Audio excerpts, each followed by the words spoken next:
Hi friends, எல்லோருக்கும் வணக்கம். This is Shivaji. Stop loss strictly use பண்ணுங்க. Stop loss போட தெரியாதவங்க stop loss போட கற்றுக்குங்க. Stop loss போட கற்றுக்கிட்டவங்க உங்களுடைய டார்கெட் என்ன ஃபிக்ஸ் பண்ணுவீங்களோ அந்த டார்கெட்டில் சைலண்ட்டாக ஹோல்ட் பண்ணுங்கள் ஃப்ரெண்ட்ஸ். இந்த வீடியோக்கு போகிறதுக்கு முன்னாடி என்னுடைய சப்ஸ்கிரைபர்ஸ், வியூவர்ஸ், ஃப்ரெண்ட்ஸ் எல்லோருக்கும் என் மனமார்ந்த நன்றிகளை தெரிவிச்சுக்கிறேன். இந்த வீடியோ கீழே என்னுடைய ஃப்ரீ டெலிகிராம் சேனல் லிங்க் கொடுத்துருக்கேன். விருப்பப்பட்டால் நீங்கள் ஜாயின் பண்ணிக்கலாம். ஓகே, அதே மாதிரி ப்ரைம் டெலிகிராம் சேனல் வந்து யாரெல்லாம் கீழே கொடுத்துருக்க லிங்க் மூலிமா அக்கௌண்ட் டிமேட் அக்கௌண்ட் ஓப்பன் பண்ணிங்களோ அவங்களுக்கு வந்து என்னுடைய ப்ரைம் டெலிகிராம் சேனல் வந்து லைஃப் டைம் ஃப்ரீயாக இருக்கும் ஃப்ரெண்ட்ஸ். ஓகே, அதாவது இப்போ நீங்கள் எந்த ப்ரோக்கர்கிட்ட நீங்கள் அக்கௌண்ட் ஓப்பன் பண்ணிங்களோ அதே மாதிரி என்னோட கீழே இந்த லிங்க் மூலிமா நீங்கள் அக்கௌண்ட் ஓப்பன் பண்ணிங்கன்னா அவங்களுக்கு வந்து என்னுடைய ப்ரைம் டெலிகிராம் சேனல் வந்து ஃப்ரீயாக இருக்கும். ப்ரைம் டெலிகிராம் சேனல் என்ன அப்படின்னா என்னுடைய பர்சனல் வியூ இப்போது ஜஸ்ட் கொஞ்ச நாளைக்காக வந்து ஃப்ரீ டெலிகிராம் சேனல் உங்களுக்கு சென்ட் பண்ணிகிட்ருக்கேன். சேம் அதே மாதிரி கண்டினியூ பண்ணுவேன். ஃப்யூச்சரில் பர்சனல் என்னோடய வியூவை ஷேர் பண்ணிக்குவேன். அதுக்கப்புறமா வந்து எவ்ரி மந்த் வந்து ஒரு வெபினார் வந்து அவங்களுக்காக அரேஞ்ச் பண்ணுவேன். ஓகேங்களா, யாரெல்லாம் என்னுடைய அக்கௌண்ட் மூலியமாக ஓப்பன் பண்ணுவாங்க எல்லாருமே மந்த் எண்டில் ஒரு ஃப்ரீ வெபினார் அவங்களுக்காக லைஃப் டைம் வந்துகிட்டே இருக்கும். ஓகேங்களா, ஸோ ஃப்ரெண்ட்ஸ் உங்களுக்கு விருப்பப்பட்ட கீழே கொடுத்துருக்க லிங்க் மூலிமா அக்கௌண்ட் ஓப்பன் பண்ணிங்க. அதாவது அலைஸ் புல்லு கொடுத்துருக்கேன், 5 years ப்ரோக்கிங் கொடுத்துருக்கேன். நீங்கள் உங்களுக்கு எந்த சூட்டபிள் நீங்கள் என்னென்ன லாங்குவேஜ் தெரியாது அந்தந்த லாங்குவேஜ் மூலிமா இருக்கிறவங்க அந்த லிங்க் மூலிமா நீங்கள் அக்கௌண்ட் ஓப்பன் பண்ணிக்கலாம். ஓகே சார், ஏடிஆர் அப்படின்னா என்ன?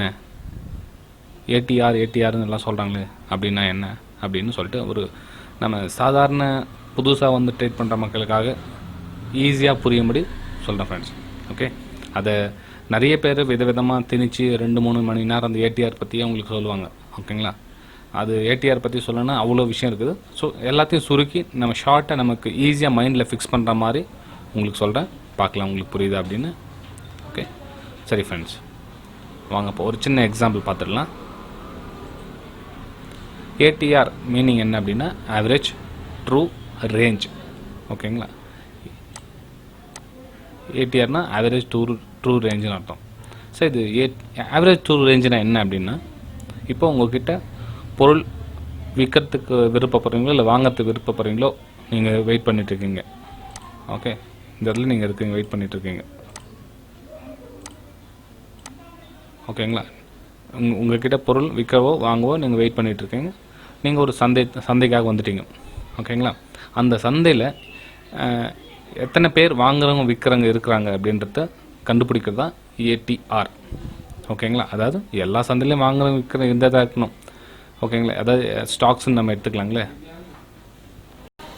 இப்போது ஒரு ஸ்டாக்ஸ் தேர்ந்தெடுத்துட்டீங்க. ஏன்ற ஸ்டாக்ஸில் வாட்ச் பண்ணிகிட்டு இருக்கீங்க நீங்கள். ஓகேங்களா, ஏன்ற ஸ்டாக்ஸில் வாட்ச் பண்ணிகிட்டு இருக்கீங்க. அதனுடைய சைஸ் வந்து இந்த மாதிரி போட்டுக்கலாம். பின்ற ஸ்டாக்ஸு அதையும் வாட்ச் பண்ணிகிட்டு இருக்கீங்க. அதனுடைய சைஸு இப்படி போட்டுக்கலாம். சின்ற ஸ்டாக்ஸை தேர்ந்தெடுத்துருக்கீங்க. அதனுடைய ஸ்டாக்ஸு இந்த மாதிரி இருக்குது. ஓகே, இதே மாதிரி ரவுண்டு, சின்ன ரவுண்டு, மிடில் ரவுண்ட், பெரிய ரவுண்டு ஏன் போட்டிருக்கேன் அப்படின்னா இப்போது இதில் வந்து விற்கிறவங்க வாங்குறவங்க எத்தனை பேர் இருக்காங்கல்ல, இதில் ஒரு 50 பேர் இருக்காங்க அப்படின்னா இதில் ஒரு 100 பேர் இருக்காங்க, இதில் ஒரு 200 பேர் இருக்காங்க. ஓகேங்களா, ஸோ நீங்கள் வாங்கணும்னு நினச்சாவோ நீங்கள் வாங்கிட்டாலோ அதை விற்றுட்டாலோ அதை வாங்குறதுக்கோ விற்கிறதுக்கோ ஆள் வந்து அதிகமாக இருக்கணும். நீங்கள் என்ன சாய்ஸ் பண்ணுவீங்க? நீங்கள் அதில் நம்ம இந்த பொருளை உங்ககிட்ட ஒரு பொருளை விற்கணும் அப்படின்னா இங்கே அப்ரோச் பண்ணுவீங்களா, இங்கே போவீங்களா? ஓகே, உங்களுடைய மைண்ட் செட் எங்கே வரும்னா இங்கே ஒருத்தர் இல்லைன்னா ஒருத்தர் வாங்கிடுவான், இல்லை ஒருத்தர் இல்லைனா ஒருத்தர் நம்ம விற்றுருவான் அப்படின்ற கான்செப்ட் உங்களுக்கு வரும்.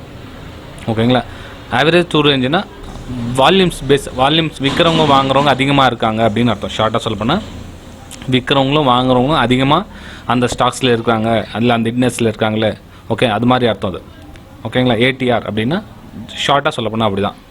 இப்போது நம்ம 50 பேர் இருக்காங்கல்ல, 50 பேரை விற்றுட்டு வாங்கிட்டு இருக்க சொல்ல உங்களுடைய பொருள் வந்து விற்கிறது கொஞ்சம் கஷ்டமாக இருக்கும், வெயிட் பண்ண மாதிரி இருக்கும், இல்லை ரொம்ப நேரம் வெயிட் பண்ண மாதிரி இருக்கும், கொஞ்சம் கஷ்டமாக இருக்கும். அதாவது நம்ம சைட்வேஸ் மார்க்கெட்டுன்னு சொல்லுவீங்களா.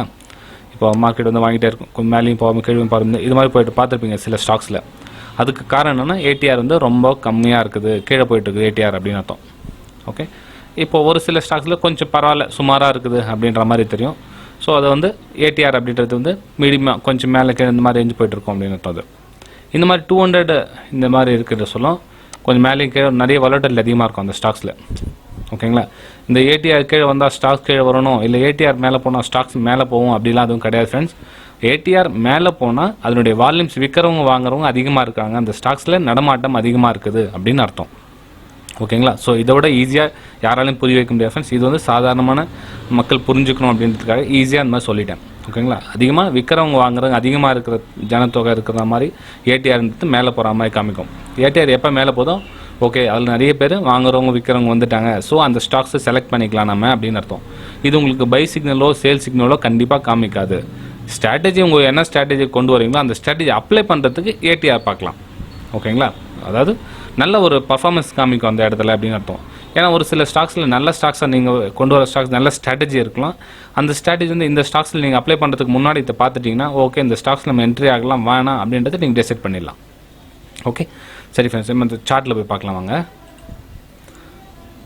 1 செகண்ட், நான் நிஃப்டி 50 எடுத்துக்கலான்னு உங்களுக்கு காமிக்கிறது கொஞ்சம் ஈஸியாக இருக்கும். நிஃப்டி 50ல் நான் ஒரு டே சார்ட் போட்டுறேன். இல்லை 15 மினிட்ஸ் போதும், ஏன்னா காமிக்கிறது கொஞ்சம் ஈஸியாக இருக்கும். ஓகே, இந்த ஏடிஆர் அப்படின்றது அதையும் பார்த்துடலாம் இல்லைங்களா? இது பாருங்கள், ஆவரேஜ் ட்ரூ ரேஞ்ச் இங்கே பார்த்தீங்கன்னா தெரியும். ஆவரேஜ் ட்ரூ ரேஞ்ச் உங்களுடைய எல்லா ப்ரோக்கர்ஸ்கிட்டையும் எல்லா டூல்ஸ்லையும் இந்த மாதிரி கண்டிப்பாக இருந்தே இருக்கும். நீங்கள் கீழே என்னோடய லிங்க் மூலியமாக பண்ணாலும் சரி, இது வந்து என்னோடய ஃபயர்ஸ் பிளாட்ஃபார்ம், இது இந்த லிங்க்கும் கூட கீழே கொடுத்துருக்கேன், அலைஸ் ப்ளூ லிங்க்கும் கீழே கொடுத்துருக்கேன். உங்களுக்கு எது சாய்ஸ் இருக்குதோ அது எடுத்துக்கலாம் ஃப்ரெண்ட்ஸ். நான் அதுதான் சொல்ல வரல, உங்களுக்கு எது ஷூட்டபுளாக இருக்குதோ எது பர்ஃபெக்டாக உங்களுக்கு 4 இடத்துல விசாரிங்க உங்களுக்கு எந்த ப்ரோக்கேஜ் பரவாயில்ல அப்படின்ற மாதிரி. இப்போ அலைஸ் ப்ளூ வந்து மார்ஜின் எக்ஸ்போஷர்லாம் நிறைய கொடுக்குறாங்க. இப்போ ஃபயர்ஸில் வந்து ஸ்க்ரீனில் முன்னாடியே பார்க்கலாம், நம்மளுடைய ப்ரைஸ் வந்து மேலே மாடிஃபை பண்ணிக்கலாம், ட்ராக் அண்ட் ட்ராப் பண்ணிக்கலாம். ஓகே, இதுவில் பொசிஷனில் போய்ட்டு மாடிஃபை பண்ணணும்னு அவசியம் இல்லை, இங்கேயே சும்மா அப்படியே எடுத்து விட்டால் போதும். அப்படியே இதில் வந்து ஃபயர்ஸில் மாடிஃபை பண்ணிக்கலாம். இது அலைஸ் ப்ளூவில் வந்து உங்கள்கிட்ட குறைவான அமௌண்ட் இருந்தால் கூட ட்ரேட் பண்ணலாம். ஓகே, இது மாதிரி சின்ன சின்ன ஃபெசிலிட்டிஸ் எல்லாத்துலேயும் ப்ளஸ் மைனஸ் இருக்கும். கால்ஸ் வந்து சில இதில் வந்து கொஞ்சம் டைம் எடுக்கும். இப்போ கஸ்டமர் கேர் கால் பண்ணிங்கன்னா ஒரு 10 நிமிஷம் 5 நிமிஷம் டைம் எடுத்தே எடுக்கும் ஃப்ரெண்ட்ஸ் எல்லாத்துலேயும். இப்போ இந்த மாதிரி டிஸ்கவுண்டட் ப்ரோக்கர்ஸ் கிட்ட கண்டிப்பாக நீங்கள் 5 to 10 மினிட்ஸ் வெயிட் பண்ணி தான் ஆகணும். எப்போச்சும் ஒரு சில டைமில் கால்ஸ் குயிக்காக போய்டும், ஒரு சில டைமில் வந்து 5 to 10 மினிட்ஸ் ஆகிடும். அதுக்கு தான் என்ன பண்ணுறீங்கன்னா, நீங்கள் எப்போ அக்கௌண்ட் ஓப்பன் பண்ணுறீங்களோ அவங்களுடைய எக்ஸிக்யூட்டிவ் நம்பரை சேவ் பண்ணி வச்சுங்க நீங்கள். ஓகேங்களா? இந்த லிங்க் மூலியமாக நீங்கள் யாரெல்லாம் அக்கௌண்ட் ஓப்பன் பண்ணுறீங்களோ அவங்களோட எக்ஸிக்யூட்டிவ் நம்பர் பர்மனெண்ட் உங்களோட டைரியில் எழுதி வச்சுக்கோங்க. எப்போவாச்சும் உங்களுக்கு அவசரத்துக்கு கால் பண்ணால் அவங்களுக்கு கால் பண்ணுங்கள், உங்களுக்கு ஹெல்ப் பண்ணுவாங்க. நீங்கள் கஸ்டமர் கேர்க்கு டைரெக்டாக கால் பண்ணால் ஒரு சில டைமில் எடுக்க மாட்டாங்க, கால் எடுக்கிறதுக்கு கொஞ்சம் டிலே ஆகும். ஓகே சரி ஃப்ரெண்ட்ஸ், இப்போ நம்ம சார்ட்டில் பார்க்கலாம். அதை நிஃப்டி 50 ஓப்பன் பண்ணிட்டீங்களா? ஓகே, இப்போது அதானி போட்டு எடுத்துக்கலாம். 15 மினிட்ஸ் சார்ட்டு. ஓகே, அதானி போர்ட்டில் என்ன சொல்லுதுங்க நல்லா கவனிங்க. இது பாருங்கள், ஏடிஆர் காலையிலேருந்து என்ன கீழே தான் டவுன் ஆகிட்டு இருக்குது. அதாவது வாங்கிறதுக்கு விற்கிறதுக்கு விருப்பம் இல்லை ஜனங்களுக்கு, ஸோ சைலண்ட்டாக வெயிட் பண்ணிகிட்டு இருக்காங்க. இது கீழே வருதுன்றதுக்காக இது ஒன்றும் கீழே வரல பாருங்கள். இது என்ன ஆகுது, சைடு வேஸில் போய்ட்டுருக்கு மார்க்கெட். ஓகே, கொஞ்சம் கீழே எடுத்துக்கிறேன். இது பாருங்கள், இது வந்து காலையில் எங்கே 353 ஓப்பன் ஆச்சா, முடிஞ்சது 352 அது மாதிரி தான் முடிஞ்சிச்சு. ஸோ ஏடிஆருடைய லெவல் வந்து கம்மியாகிட்டே இருக்குது அப்படின்னு அர்த்தம். ஓகே சரி ஃப்ரெண்ட்ஸ், இங்கே பாருங்கள், இந்தவும் கம்மி தான் இருக்குது. ஸோ அன்றைக்கி அந்த அளவுக்கு பெரிய மூமெண்டம் இல்லை. எவ்வளோ 346லேருந்து 350 கொஞ்சம் போயிருக்குது. ஓகே, அது ஒன்றும் பெரிய மூமெண்டம் இல்லை. இங்கே பார்த்தீங்கன்னா தெரியும், இதே மாதிரி கீழே வந்துட்டுருக்கு பாருங்கள். எங்கெல்லாம் கீழே வருதோ அந்த சைடு வேஸில் போதும் அப்படின்னு அர்த்தம். நீங்கள் இதை வச்சே கண்டுபிடிச்சிடலாம். ஸோ அந்த ஸ்டாக்ஸ்லாம் என்ட்ரி ஆகக்கூடாது. ஸோ அதுக்கு என்ன பண்ணணும் அப்படின்னா, நீங்கள் டே சார்ட் போட்டுருங்க.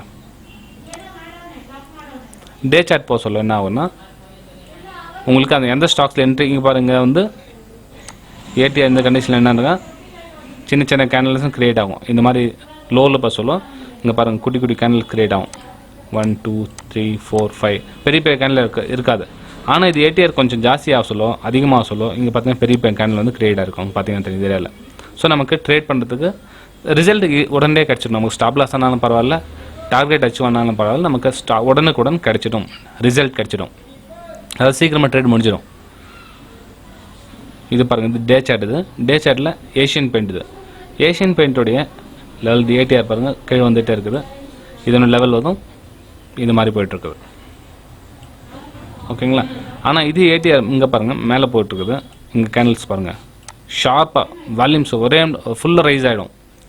ஓகே, பெரிய பெரிய கேண்டலாம் ஆகிட்டு இருக்கும். இந்த மாதிரி ஏடிஆர் வந்து மேலே போய்ட்டு சொல்லும். அதுதான் என்னன்னா, ஏடிஆர் வந்து கொஞ்சம் அப்பும் கிராஸ் பண்ணி இப்போ தான் பாருங்கள். ஸோ அந்த ஸ்டாக்ஸில் நீங்கள் என்ட்ரி பண்ணிங்கன்னா உங்களுக்கு வந்து உடனடியாக ப்ராஃபிட் கிடைக்கும்.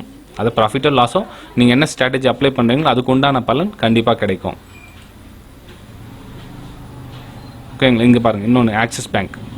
ஓகே, ஆக்சிஸ் பேங்க் அன்றைக்கி ஃபால் ஆச்சுங்களா கொரோனா வைரஸ் இஷ்யூனால. இப்போ சடனாக ஃபால் ஆனது. ஸோ இங்கே ஏடிஆர் பாருங்கள் எப்படி ஃபுல்லாக ரைஸ் ஆகிடுச்சு. ஆனால் அதுக்கப்புறம் பாரு ஏடிஆருங்க எவ்வளோ ஃபுல்லாக சரிஞ்சிடுச்சு அப்படின்னு. ஓகே, சரிஞ்சு இன்னும் மேலே ஏறல. எப்போ இந்த ஏடிஆர் மேலே ஏற ஸ்டார்ட் பண்ணுதோ அப்போ வந்து நீங்கள் ஆக்சிஸ் பேங்க்கில் கூட நீங்கள் ட்ரேட் பண்ண ஸ்டார்ட் பண்ணிடலாம். ஓகேங்க, இது பாருங்கள் எல்லாம் ரொம்ப ரொம்ப சின்ன சின்ன கேண்டில் கிட்டத்தட்ட ஸ்டாக்ஸ் வந்து 450 ருபீஸ் இருக்கிற ஸ்டாக்ஸ் ஒரு நாளைக்கு வந்து நமக்கு 10 ரூபா மூமெண்டம் கொடுத்தா தான் நமக்கு அதில் போய் ட்ரேட் பண்ண முடியும். சும்மா ஒரு 5 ருபீஸ் 6 ருபீஸ் 7 ருபீஸில் வந்து போயிட்டு மாட்டிக்கிட்டால் பிரச்சனை ஆகிடும். நமக்கு 20 ரூபா இல்லை 15 ரூபா 20 ரூபா அந்த மாதிரி ரேஞ்சில் இருந்தால் நமக்கு ஒரு 4 ருபீஸ் 5 ருபீஸ் ஈஸியாக நம்ம சம்பாதிக்க முடியும். ஓகேங்களா? இப்போ நேற்று 29 ஆகஸ்ட் அன்றைக்கி தான் கொஞ்சம் அப்படியே மூவ் அப் ஆகிருக்கு. அன்றைக்கி 2 நாள் தான் கொஞ்சம் கேனலுக்கு காமிச்சிருக்கு பாருங்கள்ல, மிச்ச நாள்லாம் சின்ன சின்ன கேனல் தான். ஓகேங்களா? நமக்கு எந்த ஸ்டாக்ஸ் எடுத்தாலும் வேல்யூமோடு இருக்கிற ஸ்டாக்ஸ் எடுத்தால் நமக்கு பெனிஃபிட்டாக இருக்கும். பஜாஜ் ஆட்டோலையும் அவ்வளோதான் ஃப்ரெண்ட்ஸ். ஏடிஆர் கொஞ்சமாக கம்மியாகிட்டே இருக்குது. ஸ்டாக்ஸில் உங்களுக்கு பர்ஃபார்மன்ஸ் பார்த்தா தெரிஞ்சிடும் உங்களுக்கு. அதாவது மூவ்மெண்ட் வந்து ரொம்ப ஸ்லோ ஆகிட்டே இருக்கும். இதிலலாம் வந்து மூவ்மெண்ட் வந்து பெரிய லெவலில் இருக்கணும். இப்போ பாருங்க ஒரு கேனில் நமக்கு பெருசாக நமக்கு மூவ்மெண்ட்டை வந்து ட்ரெண்ட் போட்டு ட்ராப் பண்ணி பிரேக் அவுட் சிஸ்டம் பண்ணோம்னா உங்களுக்கு ப்ராஃபிட்டோ லாஸோ வந்து உடனடியாக அமையும். நம்ம காலையிலேருந்து சாயங்காலம் அப்படியே முறைச்சி பார்த்துருக்க வேண்டிய அவசியமே கிடையாது. ஓகேங்களா? அப்படி ஸ்லோவாக போயிட்டு இருக்கும் சைட்வேஸ்லேயே. ஸோ அந்த மாதிரி ஸ்டாக்ஸை இதில் வந்து அவாய்ட் பண்ணிடலாம். ஏடிஆர் எப்போ மேலே அப்பர் சைடு இருக்குதோ அப்போ வந்து நீங்கள் தைரியமாக அதில் உங்களுடைய ஸ்ட்ராட்டஜி அப்ளை பண்ணி ட்ரேட் பண்ணலாம். ஓகே, திரும்ப சொல்ல ஃப்ரெண்ட்ஸ், ஏடிஆர் வந்து பை சிக்னலோ சேல் சிக்னலோ கொடுக்காது. மார்க்கெட்டில் வாலட்டாலிட்டியை உங்களுக்கு எடுத்து காமிக்கும். ஓகே, இதில் நல்ல வாலட்டாலிட்டி இருக்குது, இதில் நல்ல வால்யூம் பேஸ் இருக்குது, இதில் நம்ம ட்ரேட் பண்ணலாம் அப்படின்றது ஒரு இண்டிகேட்டர் இது. ஓகேங்களா? ஓகே, சரி ஃப்ரெண்ட்ஸ், இந்த விஷயம் பிடிச்சிருந்தா மறக்காமல் சப்ஸ்கிரைப் பண்ணுங்கள், ஷேர் பண்ணுங்கள், லைக் பண்ணுங்கள். புதுசாக வரவங்களுக்கு ரொம்ப ரொம்ப ஹெல்ப்பாக இருக்கும். ஓகே, சரி ஃப்ரெண்ட்ஸ், பாய். அடுத்த வீடியோ சந்திக்கலாம்.